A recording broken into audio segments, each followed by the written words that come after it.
सोचिए एक ऐसा जादुई घड़ा जो आपको कुछ भी 100 गुना करके दे सकता है। तो ये वरदान होगा या अभिशाप? चलिए आज इसी क्लासिक कहानी को समझते हैं और देखते हैं कि कैसे एक ही जादुई शक्ति दो अलग अलग लोगों के हाथ में जाकर उनकी किस्मत को पूरी तरह से बदल देती है।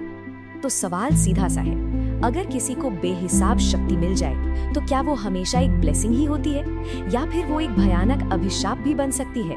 यही इस कहानी का वो मूल सवाल है जिसे हम आज समझने की कोशिश करेंगे। देखिए, इस कहानी की बुनियाद ना एक बहुत ही सिंपल लेकिन पावरफुल आइडिया पर टिकी है, मेहनत और लालच का टकराव। और इस टकराव को दिखाने के लिए हमारे सामने हैं दो मुख्य किरदार।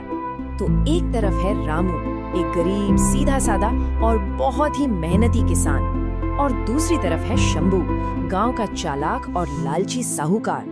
मतलब एक अच्छाई की मिसाल है तो दूसरा बुराई की, और जाहिर है इन दोनों के बीच टकराव तो होना ही था।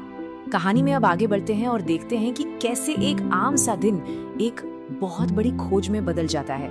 ये सब हुआ कैसे, चलिए देखते हैं। जरा सोचिए, रामू रोज की तरह अपने खेत में पसीना बहा रहा है और अचानक उसका हल किसी चीज से टकराता है। वो जमीन खोदता है तो उसे एक पुराना मिट्टी का घड़ा मिलता है। कोई बड़ा खजाना नहीं, बस एक मामूली सा भुला दिया गया बर्तन। अब थका हारा रामू उस घड़े को कोई खास तवज्जो नहीं देता।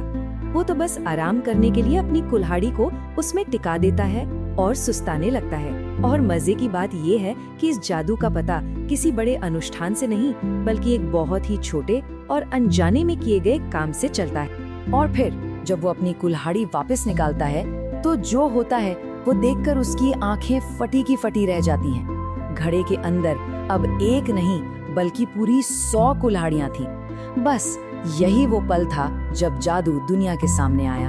तो ये था उस घड़े का राज। ये एक जादुई बर्तन है जो किसी भी चीज को जो भी इसमें डाली जाए उसे 100 गुना बढ़ा देता है। शक्ति बहुत सिंपल है लेकिन इसके नतीजे बहुत बड़े हो सकते हैं। तो अब सवाल उठता है कि रामू इस जबरदस्त शक्ति का करता क्या है?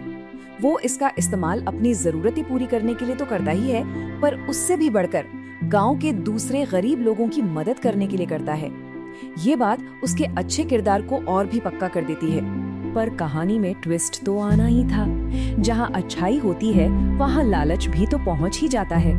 अब हम कहानी के उस हिस्से में पहुंच रहे हैं जहां शंभू का लालच सब कुछ बिगाड़ देता है और कहानी को उसके क्लाइमैक्स पर ले जाता है।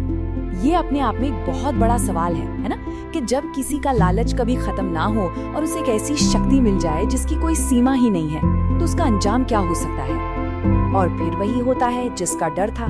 शंभू अपनी चाल चलता है। वो अपनी चालाकी से भोले भाले रामू को धोखा देता है और वो जादुई घड़ा उससे छीन लेता है। ये कहानी का वो टर्निंग पॉइंट है जहाँ लालच ईमानदारी पर भारी पड़ जाता है। शंभू का तो बस एक ही सपना था, दुनिया का सबसे अमीर आदमी बनना।